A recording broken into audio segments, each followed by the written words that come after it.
Okay, this video is the differentiation in class practice that we're doing, and we did 3 today in class, but I'm going to basically, I think, do a video for each one separately just because it'll be too long.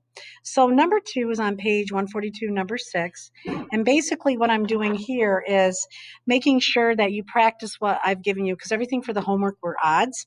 So this one says find the equation of a tangent line to the curve so that the equation of the tangent line is y minus y1 equals m times x minus x1 at a given point using the definition of the derivative. That's important. And what else is important, they gave us the point. So the first thing I want you to recognize is I have my function f of x. And I also want you to realize is they gave us the point. I know x is 2. And if you think about it, if I did f of 2, meaning if I put 2 into this function, my answer would be 3 because the point is 2, 3. So you're like, well, yeah, no kidding. But sometimes you get lost with that. And so now they want us to find the equation of the tangent line. Well, since I already have the point, that's easy. I can plug that in my y1 and my x1 when the time comes. But I have to find the slope, and the slope is actually your derivative, your f prime of x. Now, let me tell you, this is the only thing they asked you in this question. If that's the only thing they ask you, I want you to plug your 2 in and use that. Don't use the definition with an x in it. It's a lot more work. So you're going to use f prime of a that we did, which is the point, is the limit as h approaches 0 of f of a plus h minus f of a all over h, which is the same as what we were doing with the x's, but now you can actually plug the 2 in. And the math is easier, the algebra is easier. So they asked us just at the point 2, 3, so this is how I'm going to do it. And I know that f of 2 is 3 when the time comes. So I'm going to do f prime of 2 is the limit as h approaches 0 of, and I'm going to actually plug this into my actual formula, 2 plus h cubed minus 3 times 2 plus h plus 1. And then I have to take away f of a. Well, we already know what f of a or f of 2 is. It's 3. That's why I wanted to remind you that all over h. So as long as you recognize they gave you the whole point. Now, obviously, if they didn't tell you it was a 0.23, if they just told you when x was 2, you'd have to plug it in to find what it is, but they told us, so that's nice. So I got f prime of 2 is the limit as h approaches 0. And I've got to do 2 plus h cubed. So I'm actually going to do this over here on the side so it doesn't make everything so messy. So I have 2 plus h times 2 plus h times 2 plus h. Now, there is a thing called Pascal's triangle that gives you this pattern, but for now, it's okay to practice this and get a good handle on your algebra. So I'm going to multiply these two out first. So I have 4 plus 4h plus h squared. And then I'm going to take that and multiply all that by 2 plus h.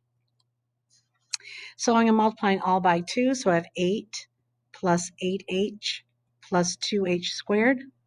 And then I've got to multiply them all by h. So I have a 4h, okay, plus 4h squared plus h cubed. And then I'm going to combine them all right? So I'm actually putting that right in this spot right here so that it makes this a little bit easy to do. So I have 8 plus 12h plus 6h squared, and then I've got plus h cubed. Now I'm going to go through and do the distributive property here and here. So now I have a minus 6 minus 3h, and I have a plus 1 and a minus 3 all over h. Now, if we did this right, and I've told you this several times, this whole back part should cancel. And if I look at it, if I have 8 minus 6, that's 2, plus 1 is 3, minus 3 is 0. So they all cancel out. That's just wonderful. So I have f prime of 2 is the limit as h approaches 0 of 12h plus 6h squared plus h cubed minus 3h. You know what we should do? We should actually put that 12h and that 3h together. So that's going to make a 9h. So let's do that right there. So I have 9h, so we put this together and this together because we could, plus 6h squared over h cubed all over h. And I still can't plug the 0 in. So now what I'm going to do is factor the h out of the numerator. So I have the limit as h approaches 0 of h times 9 plus 6h plus h squared all over h. And then I see, oh dear, I can now cancel and divide to make a 1. So f prime of 2 equals the limit as h approaches 0 of 9 plus 6h plus h squared. Now I can plug the 0 in. So I have 9 plus 6 times 0 plus 0 squared equals 9. So now I know that f prime of 2 is 9. That means it's the slope at 2.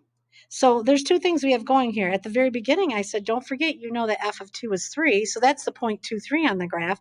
Now I know f prime of 2 means at the point 2, the slope is 9. So now I'm just going to throw this in the formula that we started out with.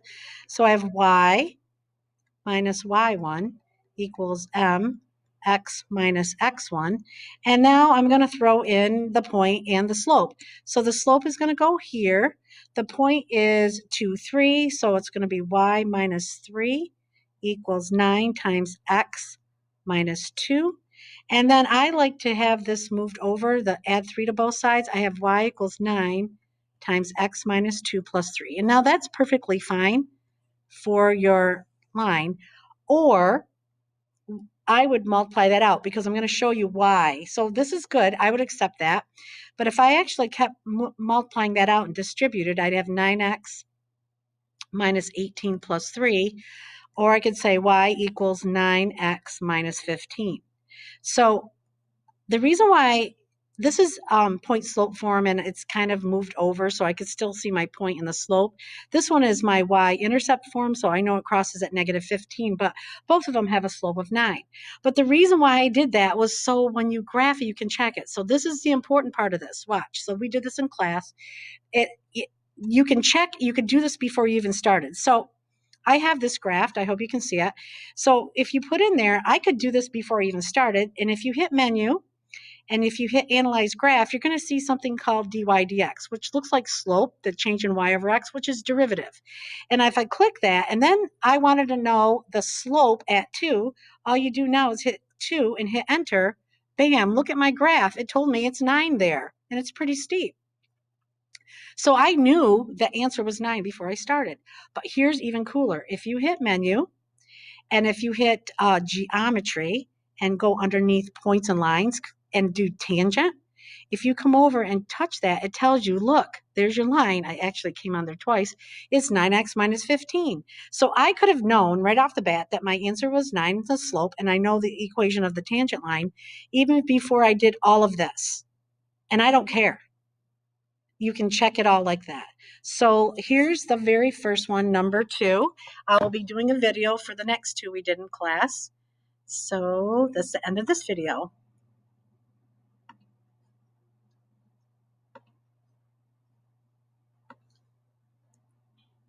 So this is the end of the video. I just got to get it so I can stop it.